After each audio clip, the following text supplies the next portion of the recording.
Hello Year 6 and welcome to your drama transition lesson. So I'm Miss McClellan and I'm going to take you through a lesson today where we explore how we write from the villain's perspective. So firstly, welcome to drama. We can't wait to see you in September and we really hope you're looking forward to joining us at CBA. We're certainly looking forward to welcoming you to our drama studio. The teachers that you'll see for drama in September, you will either have myself, Miss McClellan, Mr. Ellis Bowie or Mr. Oliver, and we're looking forward to seeing you very soon. Okay, so let's look at where drama began. So drama as we know it began in ancient Greece. Then came a chorus, which eventually had a leader who was the first actor in the history of drama. And an interesting fact is the first plays were religious affairs, so they had lots of dancing and music involved in those as well. What I'd like you to do is just pause here for the next 2 minutes. Can you think of any original Greek stories? So how many of the original Greek stories do you know? So to answer our big question today, we're looking at writing from different perspectives. So it's important that we know what it means when we're saying write from somebody's perspective. So the word perspective in the noun form, we're looking at part 2 here. So a particular attitude towards or a way of regarding something. So simply a point of view. So we're going to be looking at writing from different points of view, different perspectives. An example could be from The Little Mermaid. You could write from The Little Mermaid's perspective, or you could look at the villain and write from Ursula's perspective. So today we are writing from different perspectives and you'll be thinking about the hero character in contrast to the villain. In order to do this, we're going to look at Little Red Riding Hood and have a look at 2 different interpretations of this story. So the first one, I'll read it to you and then we'll have a think afterwards about the presentation, the representation of the character and whose perspective we think this is from. Little Red Riding Hood lived in a wood with her mother. One day, Little Red Riding Hood went to visit her granny. She had a nice cake in her basket. On her way, Little Red Riding Hood met a wolf. "Hello," said the wolf. "Where are you going?" "I'm going to visit my grandmother. She lives in a house behind those trees." The wolf ran to Granny's house and ate Granny up. He got into Granny's bed.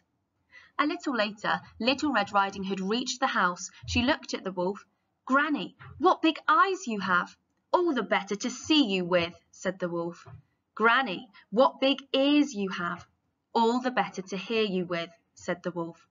"Granny, what a big nose you have!" "All the better to smell you with," said the wolf. "Granny, what big teeth you have!" "All the better to eat you with," shouted the wolf. A woodcutter was in the wood. He heard a loud scream and ran to the house. The woodcutter hit the wolf over the head. The wolf opened his mouth wide and shouted, and Granny jumped out. The wolf ran away, and Little Red Riding Hood never saw the wolf again. Okay, so what I would like you to do now is pause the video here for the next 2 minutes and write down whose perspective you think this version of Little Red Riding Hood is from. Who's our hero character in this interpretation and who is our villain? And as your challenge, can you highlight any of the words that prove your point? So just to recap, whose perspective is it from?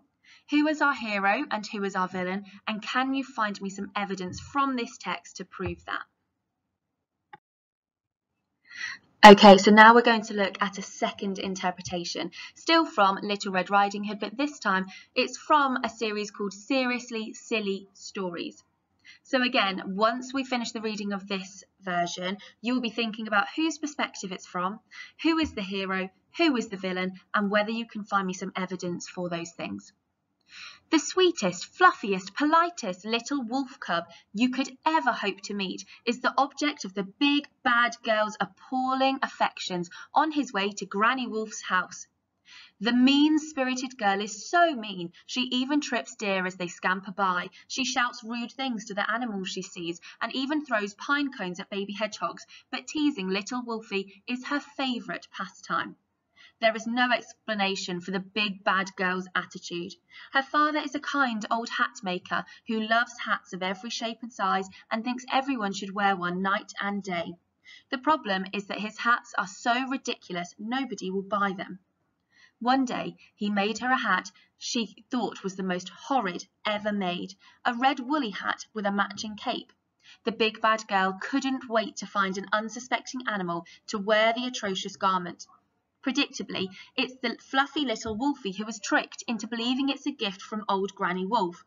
Not all is predictable, as Granny Wolf is far from as feeble as the one in Little Red Riding Hood's tale.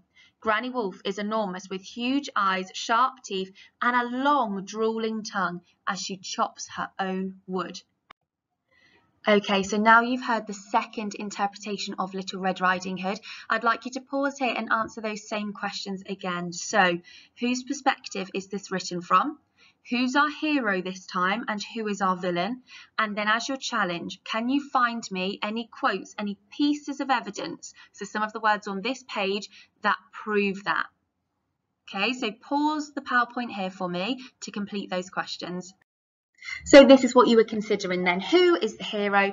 Who is the victim maybe? And who is the villain? So if we now think about the big question, how do you think different types of interpretations of this story could affect you as an audience member? So I'd like you to think independently about which version you prefer. Did you prefer the traditional version of Little Red Riding Hood, or did you like it with the twist in the second version that we read? Okay, so I had asked you as the challenge previously to identify some of the words, some of the language that was used that showed us who our hero was, who our villain was, and the perspective that we're writing from. So I've highlighted a few pieces of evidence that you could have identified earlier on. So this is from the original, more traditional version of Little Red Riding Hood. I've highlighted the wolf ran to Granny's house and ate Granny up. He got into Granny's bed. All the better to eat you with. He heard a loud scream and ran to the house. And finally, the wolf ran away with Little Red Riding Hood, and Little Red Riding Hood never saw the wolf again. So hopefully you've come to the conclusion that in this interpretation, the wolf is our villain. The wolf is our evil character. Okay, and our hero is Little Red Riding Hood, it's the woodcutter, and it's the granny. And then we have our second interpretation, and I've highlighted again some of the evidence that you could have identified earlier on. The sweetest, fluffiest, politest little wolf cub you could ever hope to meet is the object of the big bad girl's appalling affections on his way to Granny Wolf's house. She shouts rude things to the animals she sees. The big bad girl couldn't wait to find an unsuspecting animal to wear the atrocious garment, and it's the fluffy little wolfie who is tricked. So hopefully in this interpretation you can identify that the wolf is our hero character. The wolf is presented in a really lovely way, and it's actually the big bad girl, who we assume to be Little Red Riding Hood, who is our villain character in this interpretation. So when you join us in September, we would then be able to put this into a practical form of drama, and you would become those characters and take on the role of the hero, and then swap and take on the role of the villain to see which interpretation you prefer. As we're not doing practical drama today, I would like you to think about completing this task. So I'd like you to select a well-known fairy tale, a book or film, and write the opening from a different perspective. Okay, so you're putting a twist on it. It could be a fairy tale with a twist, or you could be writing from a different character's point of view. So it could have a dark, a funny, or a really evil twist. And my suggestion is, could you write from the villain's perspective? Okay, and some of the best stories will have their audience feeling sorry for the character, and we've got Gaston here, our villain from Beauty and the Beast, saying, I was only trying to save her from the evil beast. They attacked me for no reason. So we can see here the villain is giving us a different side of the story. Okay, so he's telling another side of the story that we don't hear in the traditional version.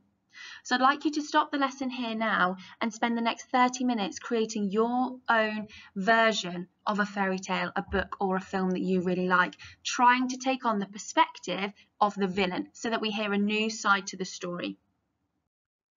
Okay, we hope you had fun creating your twisted version of a well-known tale, film or book. And again, we really look forward to welcoming you to CBA and our drama department in September. Have a lovely summer and we'll see you soon.